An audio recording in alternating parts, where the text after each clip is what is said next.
Tashi Delay, and welcome to Getting Acquainted with Tibetan Buddhism. This is talk number 6, and we're talking about Shamata meditation today. So let's begin with a brief meditation. First of all, keep your back straight, take a deep breath, relax, let go of all thoughts. If thoughts come up, just let them go.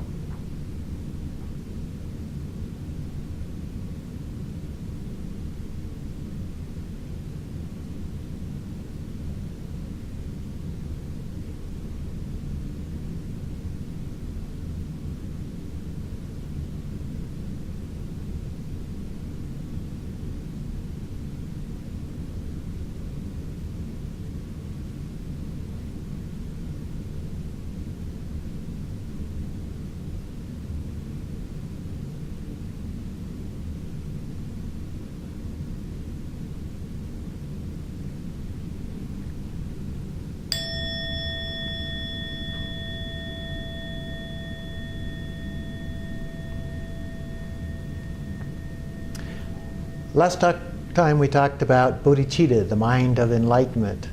And it's always important to keep that in mind as we talk about Buddhism. So recall that bodhicitta, the mind of enlightenment, refers to relative in terms of our aspiration and our actions, loving kindness, compassion, and so forth, as well as the ultimate, the transcendent wisdom aspect. So if we can keep that in mind as we listen to the talk today, that will help you. So today we're talking about meditation. So the first question that comes to mind is, what is meditation? Well, meditation means training the mind. It's a way of training our mind to focus on a particular object or no object at all in some cases. So it's a way of habituating our mind, creating a habit of focusing in a particular way and enabling us then to use that focus for attaining enlightenment in this lifetime or in a future lifetime in some cases. But what we're looking at is pure awareness. The idea is to achieve a state of pure awareness, the nature of mind itself. So that's our ultimate goal as a part of this. It's part of the path to enlightenment. So we're looking at how do we achieve that, and this is the beginning. There are both basic forms and advanced forms, which we will look at briefly in this talk. There are many other benefits, of course, from meditation, things like lowering our levels of stress and helping us in terms of better medical measures of a variety of kinds, lower blood pressure and so forth, better attention, our ability to focus on things in our daily lives as well, and just general calm abiding so that we're not upset by various kinds of what we call afflictive emotions that occur in our daily lives. So those are all things, and many, many more, that are very helpful to us as a just very practical, pragmatic form in terms of our daily lives. So meditation can be very beneficial, in addition to the benefits that we get on the path to enlightenment. Well, how do we do it? There are some things that are helpful in terms of background information to understand this, the training of the mind. The brain function, for example, which refers to our processing task-relevant information, is part of that.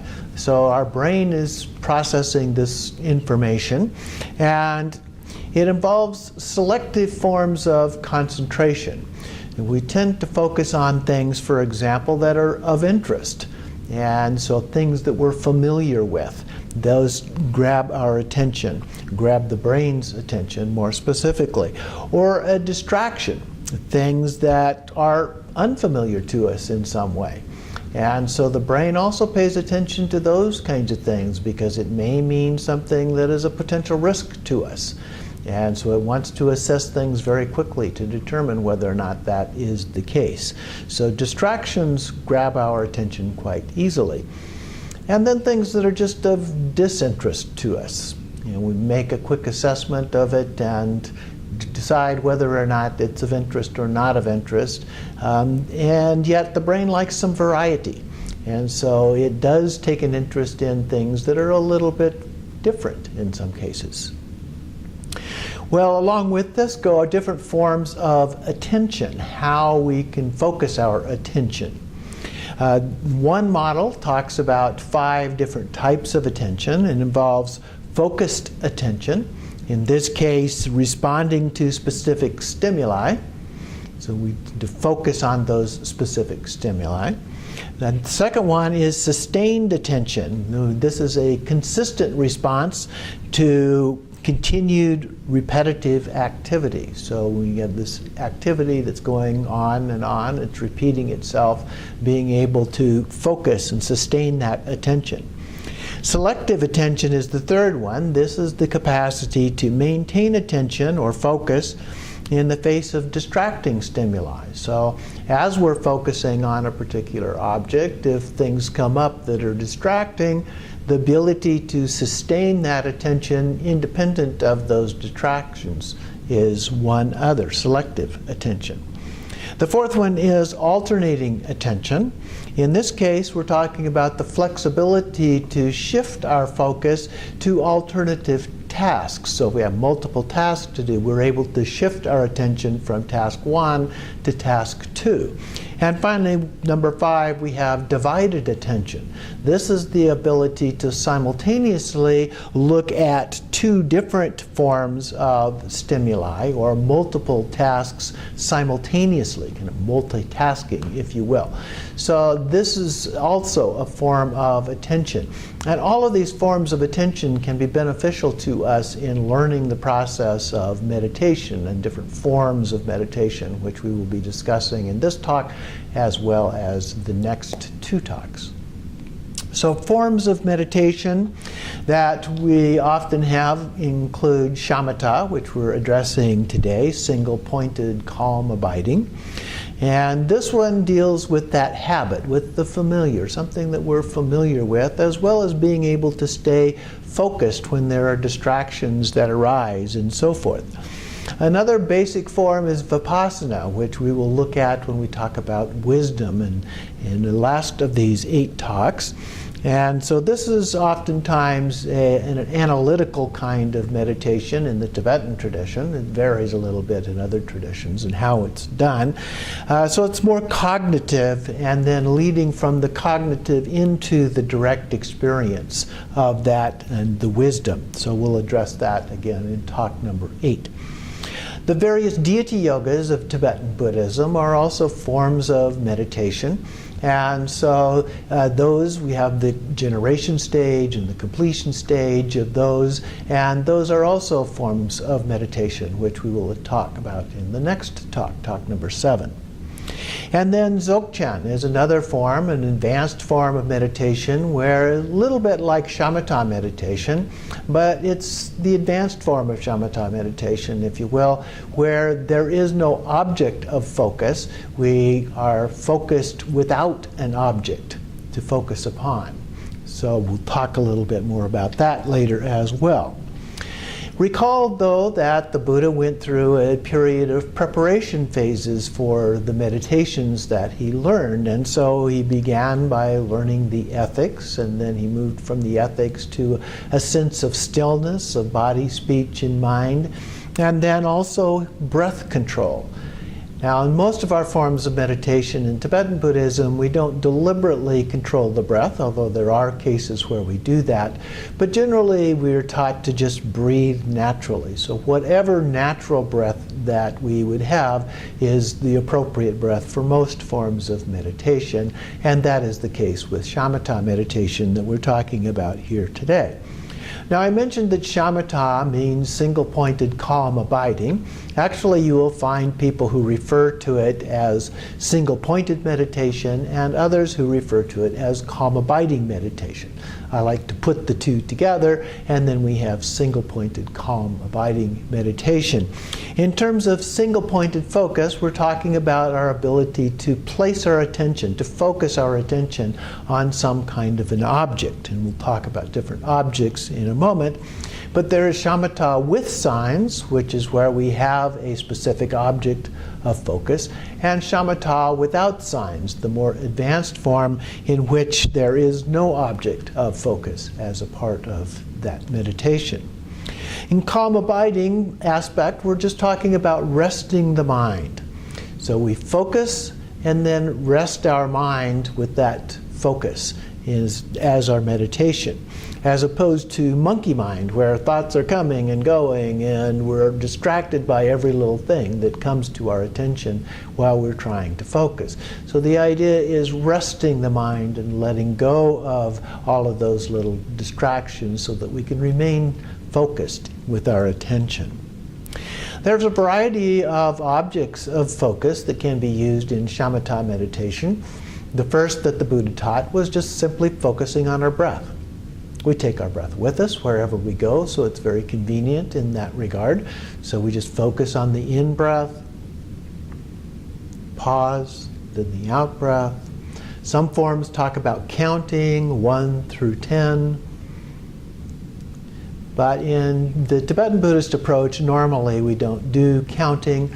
We oftentimes will use this as a way, a preliminary practice of just breathing a few deep breaths.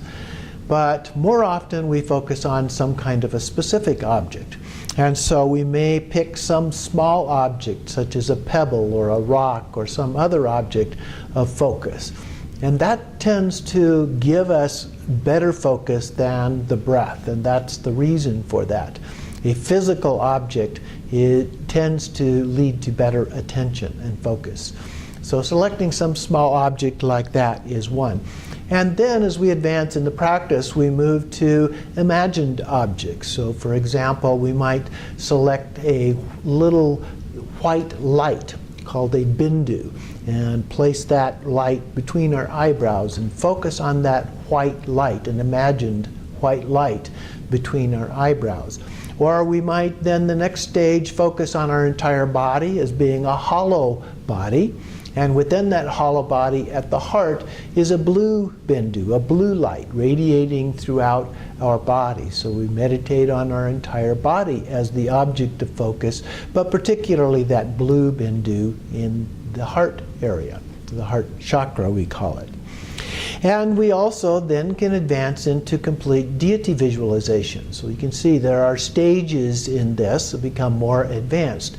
And a deity, visualize a fairly simple deity, a Tara or a Chinrezi, Buddhas, the male and female Buddhas of compassion. And so we visualize them, the different clothing and other adornments that they have as a part of their character, and focus on that, and then learn to focus on ourselves as being a Buddha, particularly as we move into what's called highest yoga tantra. We'll talk more about that in the next talk. But that is an object of focus that is, again, imagined, but in more complexity than some of the simple forms of a Buddha.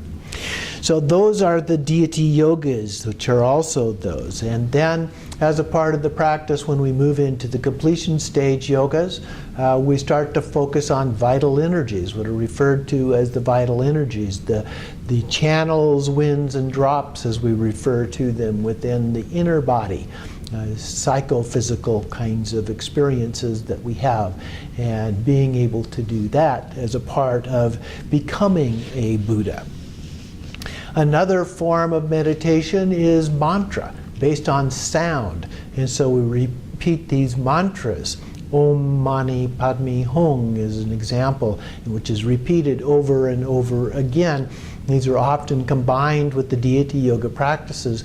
And as we recite those, we're focused on the sound and the feeling, the vibration of that sound, as well as the meaning of that sound in the context of the particular deity that we are working on or concentrating on at that particular time. And then, as I mentioned, we have the advanced forms in the yogas without signs, the shamatha practice without signs. So we focus on space, or just a diffused focus, or aware of the environment in which we are, without really focusing on any specific object as the focus. And so that becomes a more advanced form of shamatha meditation.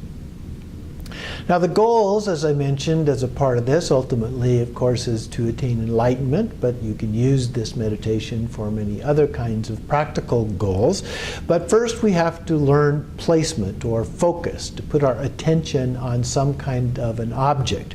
And as a result of that, being able then to let go of the distractions or the thoughts that normally occupy our mind.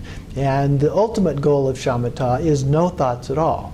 Being able to place your mind on an object of focus, leave it there for any period of time, hours, days even, without being distracted, with no thoughts at all arising. Now, the number of people that can actually do that is relatively small for a period of 4 hours or more. Alan Wallace told me one time that you can probably count on one hand the number of people in the entire world that can do that for a period of 4 hours or more without distraction. So it's not something that very many people are capable of doing for long periods of time. We do tend to get distracted. It's the nature of our mind, if you recall when we talked about that in the beginning, that the nature of mind is such that it looks for the familiar. And so after you've done this kind of meditation over and over a few times, it becomes familiar. And then it starts looking for those distractions. And it can easily get distracted. So we need to train the mind to be more focused and to retain that focus, retain that attention for longer periods of time. It's a part of that. In doing so, we have learned that it is best to do many short meditations rather than trying to do long meditations. So we begin with relatively short ones, say 5 minutes, for example, and see if we can focus for 5 minutes, and then we stop and rest for a moment and then go at it again. But we find that the ability to stay focused is trained better through repetition. That is, the number of times that you try to do it, not the amount of time that you spend trying to do it. So you're much better off doing 3 5-minute meditations than you are doing 1 15-minute meditation. And eventually, as you get better, then you can expand and lengthen the time of those meditations. But frequency is the key in terms of learning to train the mind. So frequency is the important part of learning to do this meditation as well. Now, there are different stages that we tend to go through as a part of this meditation, and so I wanted to share those. One of the most recognized forms are the 9 stages of shamatha meditation. And the first one of those is called placement. We're placing our mind on the object of focus and then disengaging from thoughts and emotions. At this stage, we're able to focus without major distraction for as long as 21 breaths. And a good way to count the number of breaths is with a mala, which is a set of prayer beads. And so we can use that, and instead of trying to count with our mind, which becomes a distraction, we just move another bead. And we can start and count put a marker on there for 21 and just count until you reach the marker. And so that is the best way to do this in terms of counts, to see how you are doing. So you meditate until you get distracted, see how far you got, work up to 21. And that's a good indicator of that first stage of practice. The second stage is called continual placement. So basically we're expanding the time period here. We develop confidence in our meditation. At this stage we're able to return to the breath when distractions and discursive thoughts occur. That is, we don't follow them, we don't get attached to them and grab onto them, but something arises, but we immediately refocus on our object of focus and without losing that. And we can stay undistracted for a period of 108 breaths. 108 is the traditional number of beads on the mala in the Tibetan Buddhist tradition. And so it's an easy way to count to see how you're progressing with your meditation. Stage 3 is called repeated placement. Here, there are only occasional thoughts that break through as a part of the practice, and very short. We don't grab onto them. So we're learning to focus and not be distracted. Stage 4 is called close placement. Here we're able to abide without distraction. We have confidence in our ability to remain undistracted, and we also begin to experience a quality of joy and ease in the meditation.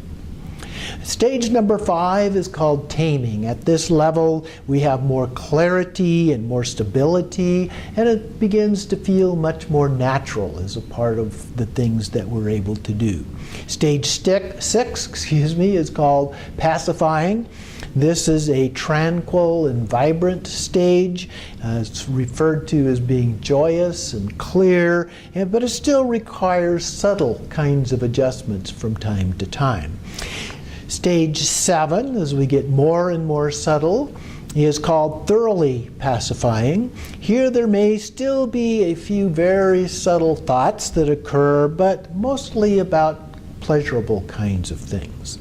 In stage 8, called one-pointed, where remnants of thoughts occur and emotions, but they've mostly evaporated. And we have a sense of being completely awake as a part of this, clear, a real knowing of what we are doing. And there's very slight effort done at the beginning to get started with the meditative state. And finally, stage 9 is called equanimity. And this stage is perfection. We've now perfected the Shamata meditation. We have complete fluid and spontaneous approach to doing this. We don't have to initiate it intentionally. It happens spontaneously. There's no traces of thoughts or emotions that interfere or break into our meditation. We're able to stay focused in the present moment, and we're very centered and confident in that stage. So that's an overview of the different stages that occur in the process of learning this meditation.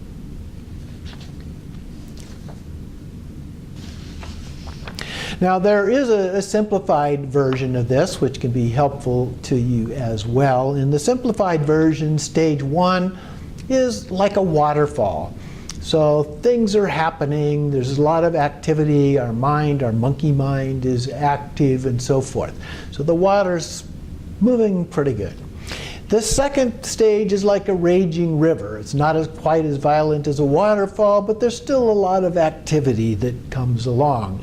The third stage is like a calm river. So now there's still movement, but we've reached a calm, abiding. And then the fourth stage, is like a still ocean. At this point, it's a vast expanse and no movement whatsoever. So only 4 stages, but you get a general idea of moving from the very active waterfall to the raging river, to the calm river, to the absolute stillness of that still ocean. So those are examples of the stages that you can go through as a part of this practice to give you an indicator of where you are with your shamatha practice. The 2 main problems that people experience with this practice are referred to as agitation and dullness. Agitation is that monkey mind, and the mind distraction, thoughts come up.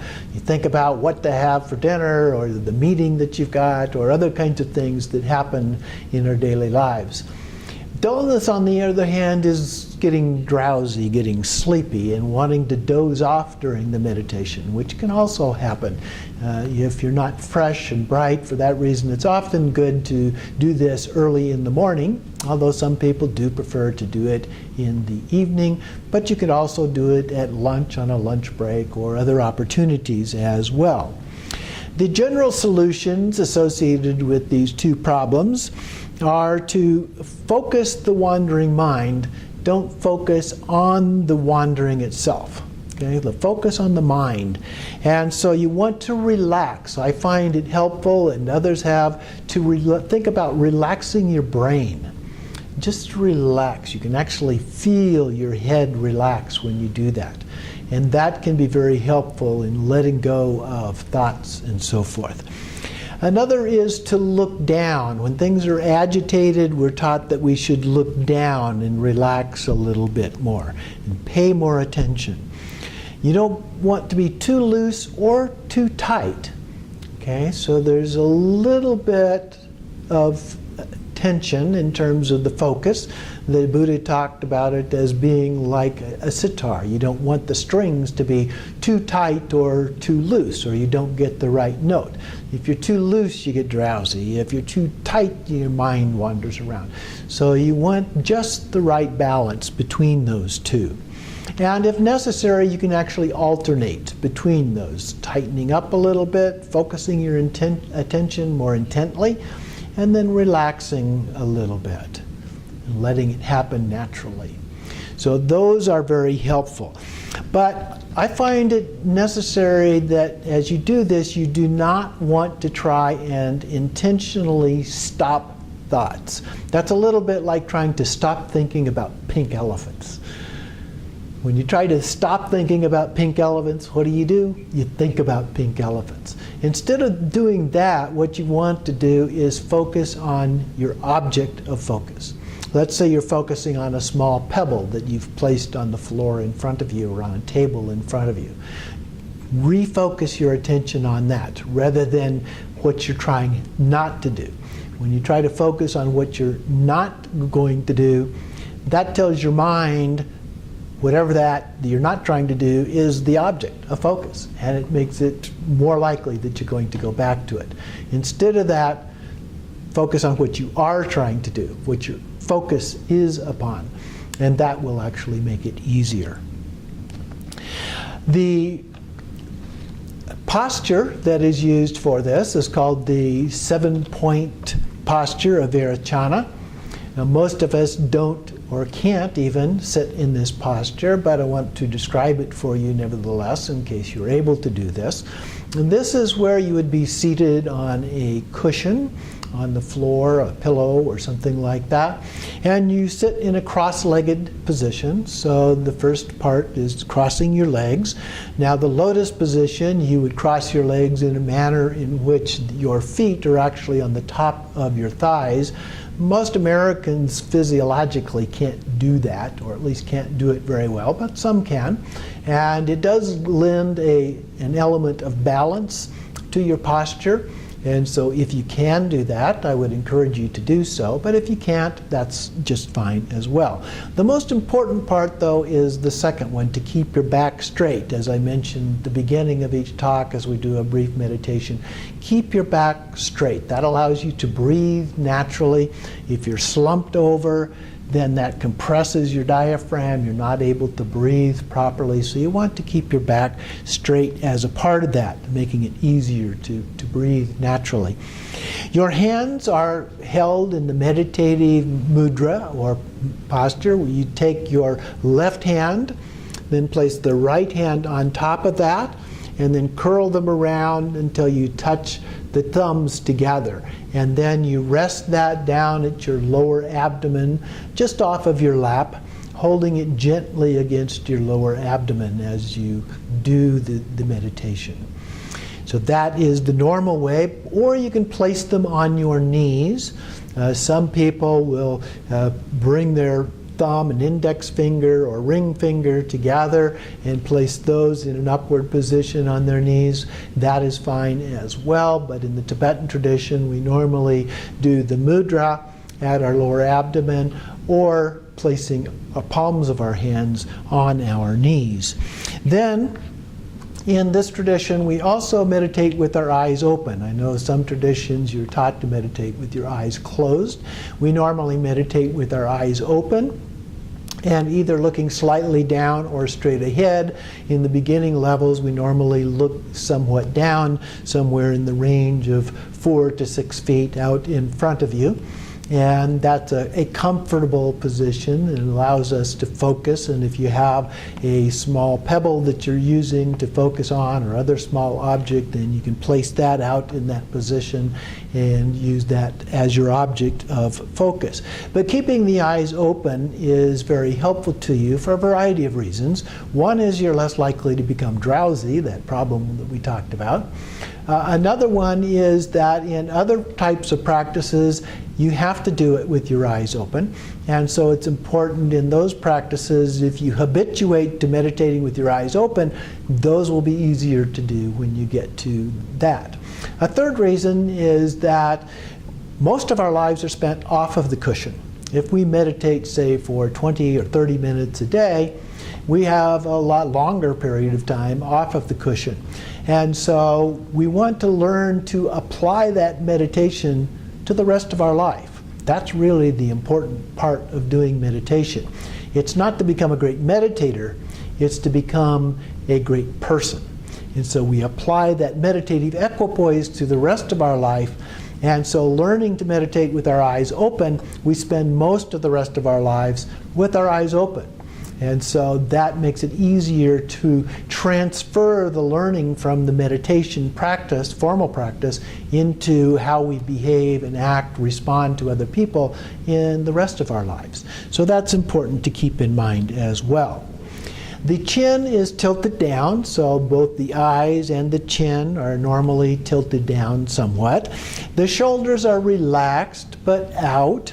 And so the arms are held out just a little bit as a part of that. And then the last one is the tongue. The tongue rests against the roof of the mouth and the teeth, which for most of us is just a natural position. And we just close our mouth. And if you just touch the back of your teeth with your tongue, and then just let it rest slightly against the palate, which normally is a natural kind of a position for most people.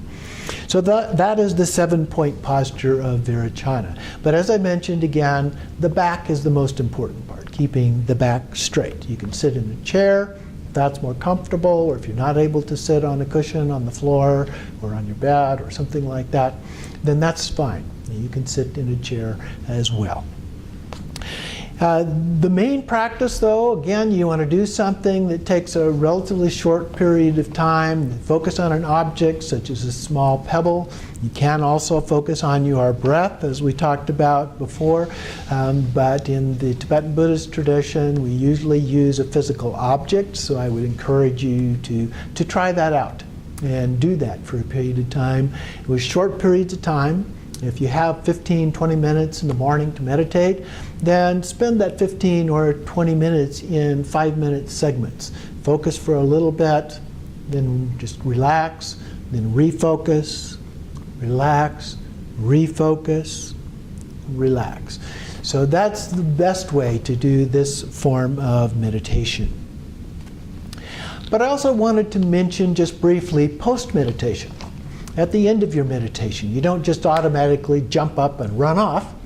When you've completed the meditation, it's good to make that transition somewhat slowly. You take another couple of deep breaths, get up slowly from your meditation, and try to maintain that meditative equipoise. I just talked about how we want to apply this to the rest of our lives.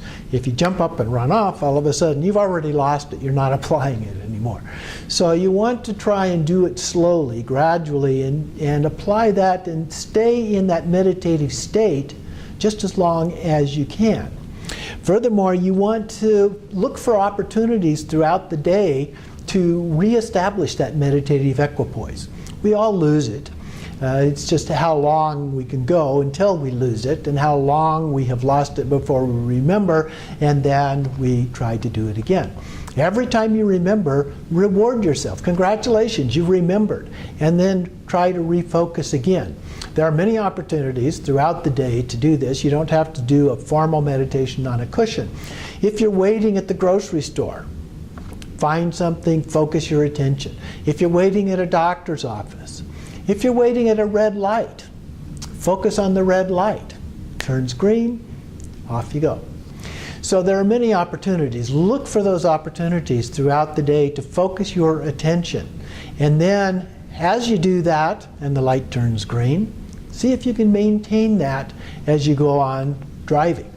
So those are the kind of things, the opportunities that we look for as we go about our life from day to day, and try to sustain then that meditative equipoise as a part of it.